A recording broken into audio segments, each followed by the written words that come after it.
எண்ணாகமம் 6ஆம் அதிகாரம் 1-2 கவனிப்போம். கர்த்தர் மோசேயை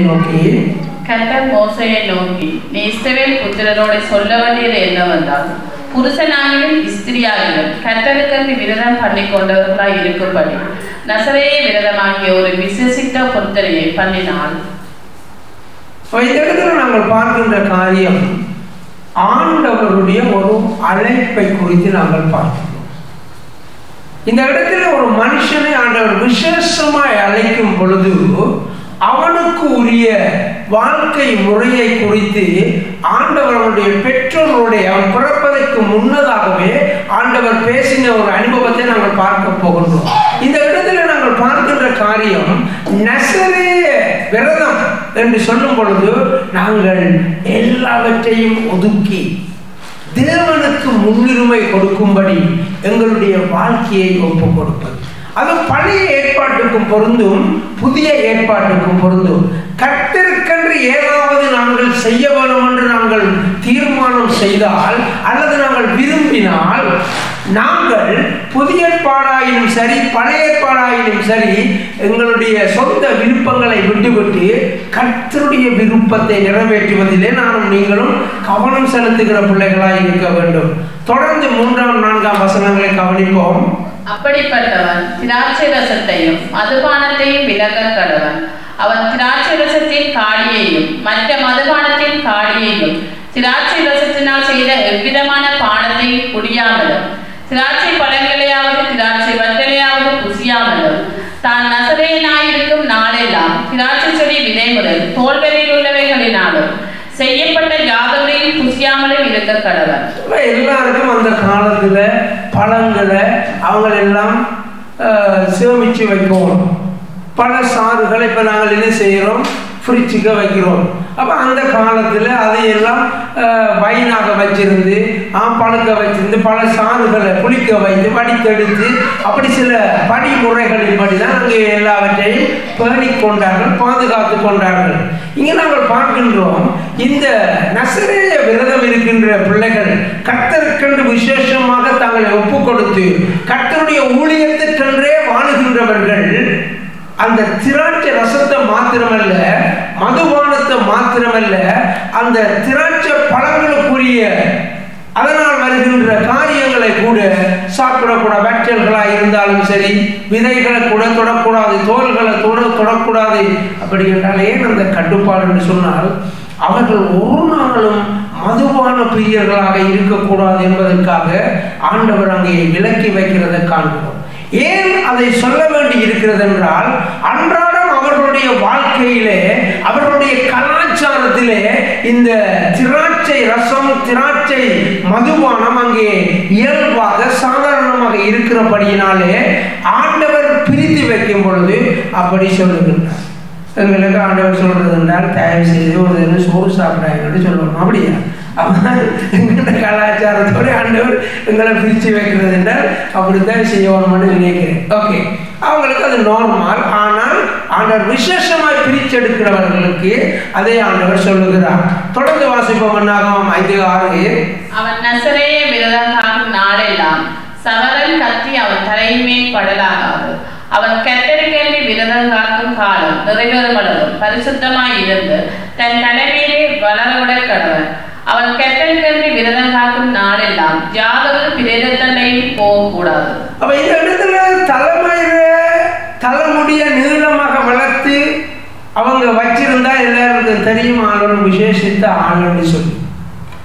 இப்ப சில காலங்களில் தலைய முடிய வளர்த்து குடும்பி கட்டுறாங்க ஆம்பளையர். பொதுவாக அது பெண்களுக்குரிய நீள கூந்தல் என்று சொல்லி நாங்கள் பார்க்குறோம். சில ஆம்பளைகள் அதை அறிவிருப்பாங்க, ஏன் இவங்க இப்படி செய்கிறாங்க. ஆனால் இந்த இடத்துல விசேஷமாய் ஆண்டவர் மனுஷனை விசேஷமாய் அடையாளம் காண்றதற்காக ஆண்டவர் சொல்லுகின்றார், தலைமுடிய நீளமாக வளர்க்க சொல்லி, அதாவது வளர விட கடவன், அதை வெட்டக்கூடாது என்று சொல்லி ஆண்டவர் ஒரு கட்டளை கொடுக்கிறத நாங்கள் பார்ப்போம். அது மாத்திரமல்ல, கர்த்தருக்கென்று விரதம் காக்கும் நாளெல்லாம் யாதொரு பிரேத தண்டையும் போகக்கூடாது. அது மிருகமும் மனுஷனும் யாதொரு பிரேத தண்டையும் போக கூடாது என்று சொல்லி ஆண்டவர் ஒரு கட்டளையை விதிக்கிறதை நாங்கள் பார்க்கின்றோம். நியாயாதிபதிகள் 11:1 வருவோம், வாசிப்போம். இஸ்ரவேல் புத்திரர் மறுபடியும் கர்த்தரின் பார்வைக்கு பொல்லாப்பானது செய்தபடியால் கர்த்தர் அவர்களை 40 வருஷம் அளவு பெலிஸ்தர் கையில் ஒப்பு கொடுத்தார். இந்த இடத்துல நாங்கள் பார்க்கின்ற காரியம், ஆண்டவர் பெலிஸ்தர்கள் கையிலே ஒப்பு கொடுக்கிறதை நாங்கள் பார்க்கிறோம். ஏன் இந்த பெலிஸ்தர்கள் யார்? அயலவர்கள், எல்லையிலே வாழ்கின்றவர்கள், அடிக்கடி தேவனுடைய பிள்ளைகளுக்கு பக்கத்தில் உள்ள நாடுகளாலே ஆக்கிரமிப்பு உண்டாகின்றது. ராஜாக்கள் அந்த தேசத்தை கைப்பற்றுகிறார்கள். இந்த இடத்திலே சொல்லப்பட்டிருக்கின்ற காரியம், இஸ்ரவேல் புத்திரர் மறுபடியும் கர்த்தரின் பார்வைக்கு பொல்லாப்பானதை செய்தபடியால் கர்த்தர் அவர்களை 40 வருஷம் பெலிஸ்தர் கையில் ஒப்பு கொடுத்தார் என்று சொல்லி நாங்கள் பார்க்கிறோம். 430 வருஷம் ஆண்டவரை மறந்தாங்க, அடிமையா இருந்தாங்க, தாங்க எங்க இருக்கிறோம்ன்றே அவங்களுக்கு தெரியல. இது 40 வருஷம். காரணம், ஆண்டவரை அவங்க என்ன செய்தாங்க? பொல்லாப்பானது செய்து எரிச்சல் ஊட்டினதை நாங்கள் பார்க்கிறோம். அதனால பெலிஸ்தர்களுடைய கையிலே அவர்கள் அகப்பட்டு போகிறத நாங்கள் பார்க்கிறோம். திருப்பி அவர்களுக்கு ஒரு நினைவு வரும். ஆண்டவரை மறந்தால் ஆறாவது ஒரு நினைவு வரும். நாங்கள் அந்த கடவுளை நோக்கி ஒருக்கா பார்ப்போம் என்று சொல்லி நினைவு வரைக்குள்ள மனம் திரும்புவார்கள். ஆண்டவர் பேசுவார். ஆண்டவர் மீண்டும் ஒரு விடுதலையை கட்டளையிடுவார். இதுதான் அவருடைய வாழ்க்கையிலே நடந்து கொண்டிருந்தது.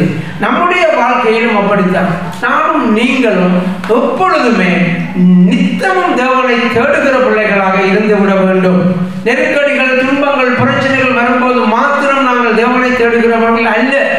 நானும் நீங்களும் எப்பொழுதுமே நாங்கள் தேவனை தேடுகிற பிள்ளைகளாக இருக்கிறபடியினாலே நாங்கள் விசேஷித்தவர்கள், ஆசீர்வதிக்கப்பட்டவர்கள்.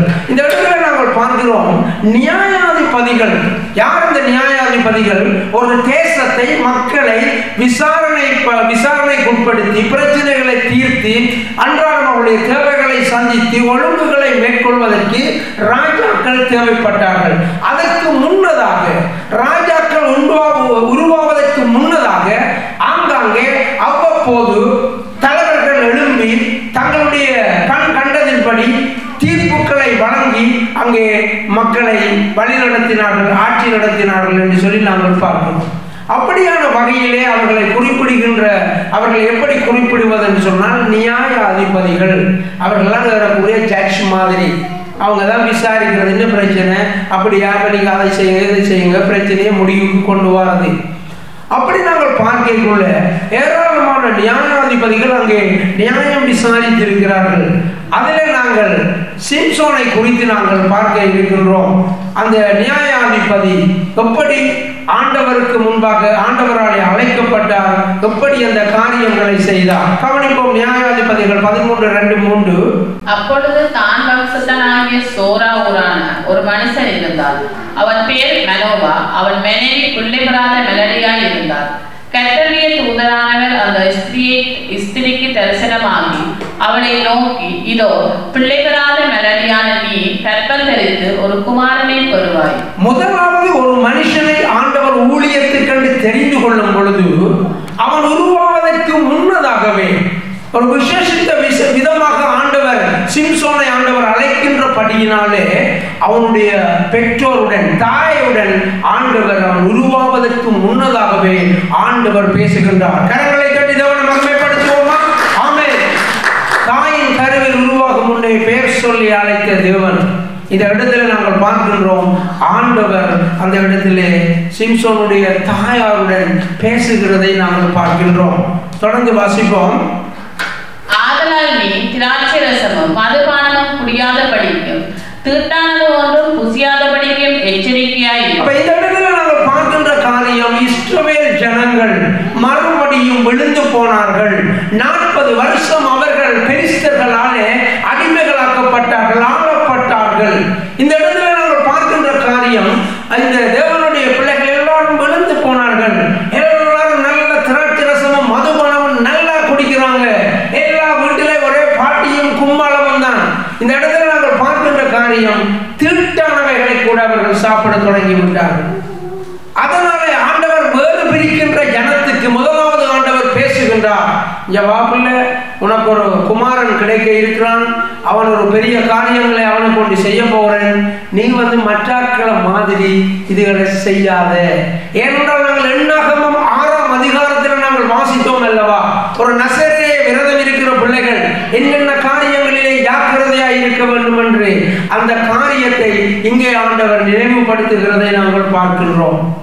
பாருங்க, ஆண்டவர் அழைக்கிறது பிள்ளையே, ஆனால் தாயாருக்கு சொல்லுகின்றார். நீ கவனித்து பாருங்களேன், நானும் நீங்களும் எங்களுடைய அடுத்த சந்ததிகள், எங்களுடைய பிள்ளைகள், பேர பிள்ளைகள் ஆண்டவருக்கு உண்மையான ஊழியக்காரராய் ஊழியம் செய்ய வேண்டும் என்றால் நானும் நீங்களும் ஆயத்தம் உள்ளவர்களாக இருப்போம். அடுத்த சந்ததிகள் கர்த்தருக்கு பிரியமான ஒரு ஊழியத்தை செய்ய வேண்டுமா இருந்தால் நானும் நீங்களும் சாட்சி உள்ளவர்களாக இருக்க வேண்டும். ஆண்டவருக்கு பிரியமான வழியிலே வாழ வேண்டும். இந்த இடத்துல நாங்கள் பார்க்கின்ற காரியம் அதுதான். ஆண்டவர் சொல்லுகின்றார். 5ஆம் வசனத்தை கவனிப்போம். நீ கற்பந்தரித்து ஒரு குமாரனை பெறுவாய், அவன் தலையின் மேல் சவரன் கத்தி படலாகாது.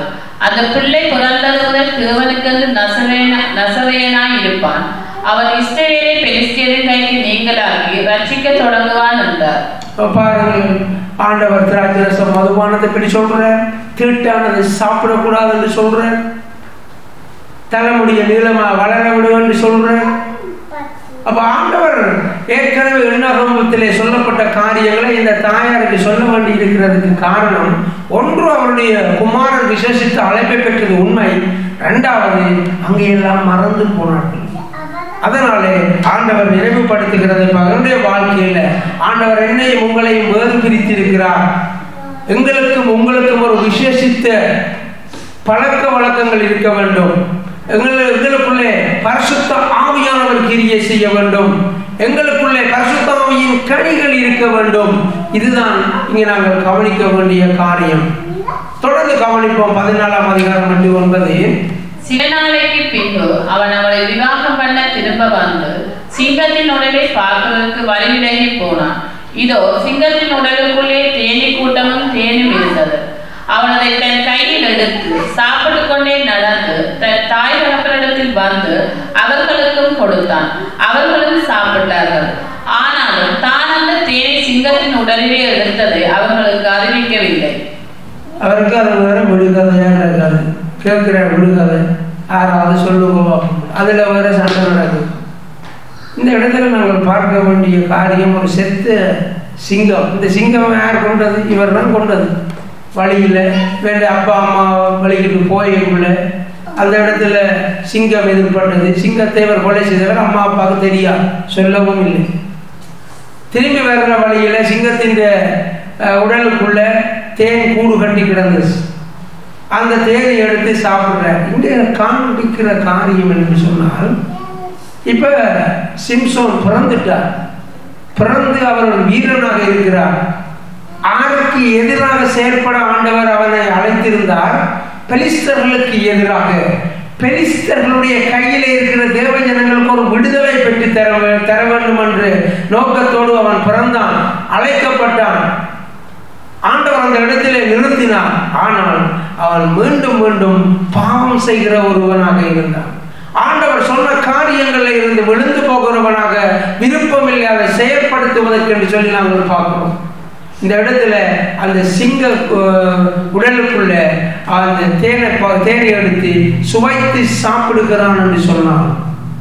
தேவஜனமே, அவன் எப்படிப்பட்ட ஒரு வீரனாயும் இருக்கிறான், எப்படிப்பட்ட ஒரு அசுத்தனாயும் இருக்கிறான். ஆண்டவருடைய பிள்ளைகள், அழைக்கப்பட்ட பிள்ளைகள், வேறு பிரிக்கப்பட்ட பிள்ளைகள், நசரேய விரதம் பெற்ற பிள்ளைகள், இறந்ததை ஒன்றும் தொடரக்கூடாது என்று ஆண்டவர் சொல்லி இருந்தும் அவன் அந்த இறந்த அந்த சிங்கத்துக்குள்ளே கூடு கட்டி இருக்கிற தேனிலே இருந்து தேனை எடுத்து சாப்பிடுகிறான் என்றால் எவ்வளவு அலட்சியம் செய்கிறவனாக இருக்கிறான் பாருங்கள்.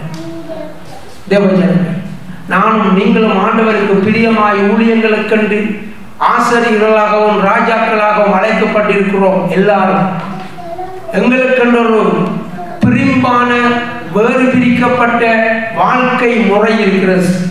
நானும் நீங்களும் ஆண்டவரை நோக்கி பார்க்கின்ற பிள்ளைகளாக இருக்க வேண்டும். சுத்த இருதயம் உள்ளவர்களாக இருக்க வேண்டும், சுத்தமான பிள்ளைகளாக இருக்க வேண்டும். சாதாரணமாயே நாங்கள் சுத்தமாக இருக்க வேண்டும். அது இந்த வளர்ச்சி அடைந்த நாட்டிலே இந்த இடத்துல பார்க்கிறோம், ஆண்டவர் நசரேய விரதம் இருக்கிறவன் எவ்வளவு சுத்தமாக இருக்க வேண்டும் பாருங்கள். அலட்சிய போக்குகள் ஆண்டவருடைய பார்வைக்கு பெருமையாக தோன்றும். ஏனென்றால் பெருமை உள்ளவனுக்கு ஆண்டவர் எதிர்த்து நிற்கிறார். இந்த இடத்துல பார்க்கிறோம், செத்ததை தொடக்கூடாது என்று சொல்லி நாங்கள் பார்க்கிறோம். ஆனால் அதைத்தான் நாங்கள் எடுத்து சாப்பிடுறதை நாங்கள் பார்க்கிறோம். அதுக்கண்டு நாம் பிறக்கும் போதுமே ஆண்டவர் அழைச்சோம். எங்களுடைய வாழ்க்கையில் நாங்கள் அசுத்தமான காரியங்களை செய்யக்கூடாது, அசுத்தமான ஆண்டவருக்கு பிரியமில்லாத காரியங்களிலே ஈடுபடக்கூடாது. இந்த இடத்துல நாங்கள் துணிகரமாக பாவம் செய்கிறதை நாங்கள் பார்க்கிறோம். தொடர்ந்து நாங்கள் அடுத்த வசனத்தை கவனிப்போம். நியாயாதிபதிகள் 16:19. அவனவனை தன் மடியிலே நித்திரை செய்ய பண்ணி ஒருவனை அழைத்து அவன் தலைமையில் 7 ஜடைகளையும் சிறப்பித்து அவனை சிறுமைப்படுத்த தொடங்கினார். அவன் பலம் அவனை விட்டு நீங்கிட்டு. அப்ப அவரை அவர் முதல் மனைவியை திருமணம் செய்தார். பேர்ந்து மனைவியை பிடிச்சு ஃப்ரெண்டுக்கு கட்டி வச்சுட்டார் அப்பா. பிறகு அதனால சண்டைகள் வந்து வயல்களை கொளுத்தி உழவெல்லாம் பிரித்து தாடி எலும்பு எடுத்து 1000 பேரை, கழுதை என்ற தாடி எலும்பு எடுத்து 1000 பேரை கொண்டு பெலிஸ்தர்களை அவன் கொண்டான், பெலிஸ்தர்களை அழித்தான். உண்மைதான். ஆனால் சரியான ஆண்டவருக்கு பிரியமான ஒரு ஊழியக்காரனாக இருந்து கொண்டு, ஆண்டவரை திருப்திப்படுத்துகிற ஊழியக்காரனாக இருந்து கொண்டு அல்லவா அதை செய்திருக்க வேண்டும். நானும் நீங்களும் இதை கற்றுக்கொள்வதற்கு காரணமே அதுதான். ஆண்டவர்களை அழைத்து அழைப்பை கொண்டு ஆண்டவர் ஊழியங்களை செய்விக்கலாம். ஆனால் அதற்கு ஏற்ற பிரகாரம் அல்லவா நாங்கள் வாழ வேண்டும், ஆண்டவருக்கு பிரியமானபடி அல்லவா நாங்கள் வாழ வேண்டும். இந்த இடத்துல அவன் மீண்டும் காசாவுக்கு போய், காசாவிலே பெலிஸ்தர்களுடைய தலைநகரம் இப்பொழுது இருக்கிற காசா தான் அந்த கடற்கரை பகுதியில் இருக்கிறது. அந்த காசா பகுதியில் போய் விபச்சார பெண்ணோட கொஞ்ச நாள் இருந்தான். பிறகு இன்னொரு பெண்ணை அவன் நினைச்சான், தெளிவிலாளை சந்திக்கிறான். அந்த அழகான மங்கை இடத்திலே அவன் மயங்கி அவன் தன்னுடைய வாழ்க்கையை அங்கே இழந்து போகிறதை நாங்கள் பார்க்கிறோம்.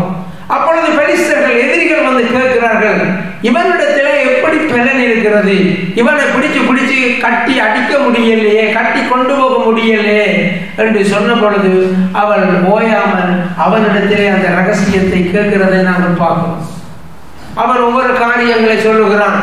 அந்த கொடியை எடுத்து கட்டுங்க, பச்சை கொடியை, அடுத்தது கயிறு எடுத்து கட்டுங்க, தலைமையை எடுத்து கட்டுங்க என்றெல்லாம் சொல்றான். ஆனால் அவங்க நேரம் அவன் எழுந்து விடுகிறதை நாங்கள் பார்ப்போம்.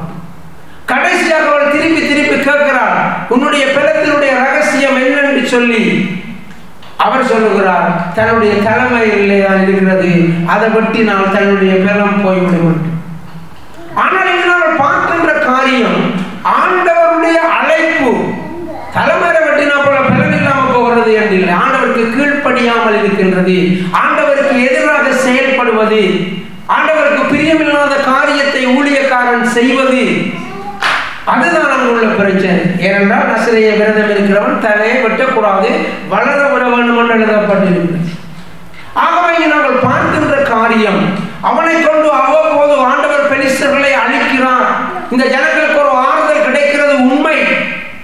ஆனாலும் அவன் தன்னுடைய ஊழியத்திலே தான் நேர்த்தியான சரியான சாட்சி உள்ள ஊழியக்காரனாக அவன் வாழவில்லை என்று சொல்லி நாங்கள் பார்க்கிறோம்.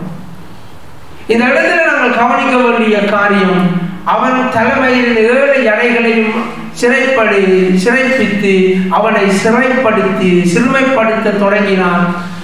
அவன் பலம் அவனை விட்டு நீங்கிட்டு, ஏன்னா ஆவியானவர் போயிட்டார், அபிஷேகம் போய்விட்டது, பரிசுத்த வல்லமை போய்விட்டது. ஏன்?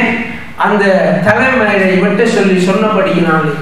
அந்த தலைமையிலேயே பலம் இருக்கிறது, அந்த தலைமையிலேயே பரிசுத்தாவியானவர் இருக்கிறார் கிடையாது. நானும் நீங்களும் பிரியமானவர்களே ஆண்டவருக்கு கீழ்ப்படிந்து அவர் எதை விரும்புகிறாரோ அதன்படி வாழ்கின்றதிலே கவனமாய் இருக்க வேண்டும். இன்றைக்கு தவறான உபதேசங்களின் படி நானும் நீங்களும் வாழ்ந்து விடக்கூடாது. இந்த இடத்துல அவனுக்கு அப்படி நடந்தபடினாலதான் இப்படி நடந்தது என்று தவறான காரியம் பாருங்க. இன்னொரு இடத்துல நான் பார்த்தேன், சிங்கத்தின் குகையிலிருந்து தேன் சாப்பிட்டதுக்கு சில ஊழியர்கள் சொல்லி இருக்கிறார்கள், சிங்கம் என்றால் இயேசு, தேன் என்று சொன்னால் வார்த்தை. சிங்கத்தில் இருந்து தேனை எடுத்து சாப்பிட்டான், இயேசுவில இருந்து வார்த்தை எடுத்து பெற்றுக்கொண்டான் என்று சொல்லி இன்னொரு இடத்துல விளக்கம் கொடுக்கப்படுகிறது. ஆனால் நசரேய விரதம் இறந்த ஒன்றைக்கு கிட்டவும் போகக்கூடாது. செத்த சிங்கத்திலிருந்து தேனை எடுத்து சாப்பிடலாமா? எவ்வளவு அருவருப்பான ஒரு காரியம். இந்த இடத்துல நாங்கள் பார்க்கணும், அவருடைய துணிகரமான பாவங்கள், அலட்சிய போக்கான காரியங்கள். எனக்கு உங்களுக்கும் ஆண்டவர் கிருபையாய் தந்த ஒவ்வொரு வாய்ப்புகளிலும் உற்சாகமாய் நாங்கள் ஊழியர்களை செய்வதிலே கவனமாய் ஜாக்கிரதையாய் இருக்க வேண்டும் என்று பரிசுத்த ஆவியானவர் நம்மை அழைக்கிறார். இந்த இடத்துல அவனுடைய பலன் அந்த ஜாடியை தலைமையை வெட்டினதோடு போய்விட்டது என்றது அடையாளம் ஒழிய பரிசுத்த ஆவியானவர் அவனை விட்டு நீங்கினதற்கு காரணம் அவனுடைய வாழ்க்கை முறை கர்த்தருக்கு பிரியமில்லாத காரியங்களை அவன் செய்தபடியினாலும் ஆண்டவருடைய அந்த அழைப்பினுடைய மகிமையை அவன் புரிந்து கொள்ளாமல் இருந்தபடியினாலும் ஆவியானவர் அவனை விட்டு நீங்கினார் என்று சொல்லி நாங்கள் பார்க்கிறோம். இந்த இடத்துல நாங்கள் கவனிக்க வேண்டிய காரியம், சிம்சோனுடைய வாழ்க்கையிலே முதலாவது ஆண்டவருக்கு பிரியமில்லாத அந்த செத்த சிங்கம் எவ்வளவு தீட்டானது தேர்ந்து தீட்டப்பட்டால் அதே எண்ணாகமத்தில் 6ஆம் அதிகாரத்தில் எழுதுகிறார். காணிக்கை செலுத்தவனும் திருப்பி அவன் புதுசாக காரியங்களை தொடங்கவனும் நசரேய விரதத்தை தொடர்வதற்கு பாருங்க. அதுக்குள்ளே இருந்த தேன் எடுத்து சாப்பிட்றான், அறிவறிப்பு இல்லாமல் சாப்பிட்றான். வீரன் தான், ஆனால் ஒரு எல்லை இருக்கும். நானும் நீங்களும் ஒவ்வொரு காரியங்களை செய்யும்போது ஒரு எல்லை இருக்கும். துணிகரமான பாவங்களை செய்யக்கூடாது. ஆண்டவருக்கு பிரியம் இல்லாமல் குடும்பமாக இருந்து இன்னைக்கு நாங்கள் சினிமா பார்க்குறோம், நாடகங்கள் பார்க்குறோம், சினிமா பாட்டுகளை கேட்குறோம். குடும்பமாக இருந்து துணிகரமான பாவங்கள் செய்யக்கூடாது. ஊழியம் செய்கிறவர்கள் ஒருத்தரும் இந்த காரியங்களை செய்யக்கூடாது. அந்நிய ஸ்திரீ பெரிஸ்தர் ஆண்டவர் திருமணம் செய்யக்கூடாது என்று சொன்னார். அதைத்தான் அவன் திருமணம் செய்தார். பாருங்கள் எவ்வளவு ஒரு பொருளாத துணிவண்டு பாருங்கள். அந்நியர்களோட இருக்கிற உறவு ஒரு மட்டா இருக்கும். நாங்கள் அவர்களோட கலந்து கொள்ளக்கூடாது. அதான் இந்த இடத்துல நாங்கள் பார்க்கின்ற காரியம். அவங்களுடைய பழக்க வழக்கங்கள் எங்களை தாக்கக்கூடாது. அதாவது எஃபெக்ஷன் விளைவுகளை கொண்டு வரக்கூடாது. நாங்கள் பரிசுத்தமான பிள்ளைகள், வேறு பிரிக்கப்பட்டவர்கள், எங்களுக்கு ஒரு எல்லை இருக்கிறது. அதை நானும் நீங்களும் கவனிக்க வேண்டும். அதனால விபச்சாரம் விவாகம் மாத்திரமல்ல, அவன் விபச்சாரமும் அந்த இடத்திலே அவன் செய்து கொள்கிறத நாங்கள் பார்ப்போம். நாங்கள் ஜாக்கிரதையாக இருப்போம். நாங்கள் யாரோட பழகிறோம், யாரோட பேசுகிறோம், அவர்கள் எங்களுக்கு என்னத்தை திணிக்கிறார்கள், அவர்கள் எதை நமக்கு அறிவுரை சொல்லுகிறார்கள் கவனிக்கும். இன்றைக்கு ஒரு நாள் பரவாயில்லை சேர்ச் என்று சொல்லுவார்கள். அந்த ஒரு நாள் தான் நம்முடைய வாழ்க்கையை நாரடிக்கின்ற மாற்றத்தை கொண்டு வரக்கூடும். ஆண்டவர் நசரேய விரதம் இருக்கிறது, தலைமுடி வெட்டக்கூடாது. ஆனால் அவன் சொல்லுகிறான், இதுல தான் எல்லாம் கிடக்கின்ற அவன் வெட்டி விட்டான். ஆண்டவருக்கு விரோதமாய் செயல்படக்கூடாது. ஆண்டவர் பயன்படுத்தினாரா இல்லையா? பயன்படுத்தினார். கடைசியா கேட்டான், ஆண்டவரை என்னை பயன்படுத்தும் என்று 2 தூண்களை விழுத்தி அவன் முன்பு கொண்டவர் எல்லா எண்ணிக்கையிலும் பார்க்க ஒரே நாளில் அங்கே பெலிஸ்தர்களை கொலை செய்கிறான் என்று சொல்லி நாங்கள் பார்க்கிறோம். நமக்கு ஆண்டவர் அருளுகின்ற கிருபை வரங்களை நானும் நீங்களும் தனிப்பட்ட நலன்களுக்கு பாவிக்க முடியாது. ஆண்டவர் எங்களுக்கு தாளந்தை தந்திருக்கிறார். நல்ல பாடல் படிக்கிற தாளந்து, ஜெபம் பண்ணுகின்ற தாளந்து, பிரசங்கம் பண்ணுகின்ற தாளந்து, மற்றவர்களுக்கு இயேசுவை பற்றி சொல்லுகின்ற தாளந்து, எத்தனையோ விதமான தாளந்துகளை ஆண்டவர் எனக்கு உங்களுக்கு தந்திருக்கிறார். அவைகள் கிருபையாய் கிடைத்த வரங்கள் என்பதை மறந்துவிடக்கூடாது. கரங்களை தட்டி தேவனை மகிமைப்படுத்துவோம். ஆமென். ஆனால் சிம்சோன் அதை தன்னுடைய சொந்த தேவைக்கு பயன்படுத்துகிறார். தான் வீரன், தான் நினைச்ச பொம்பளையை தான் கட்டுவோம். கட்டினானா இல்லை? அம்மா அப்பாவோட சண்டை பிடிச்சான், இப்படித்தான் கட்டுவோம் சொன்னான். கட்டினானா இல்லையா? கட்டினான். ஆண்டவர் தந்த கிருபை வரங்களை அவர் மறந்துட்டார். ஆண்டவர் அல்லவா தந்த பெலன், ஆண்டவர் அல்லவா தந்த அபிஷேகம்,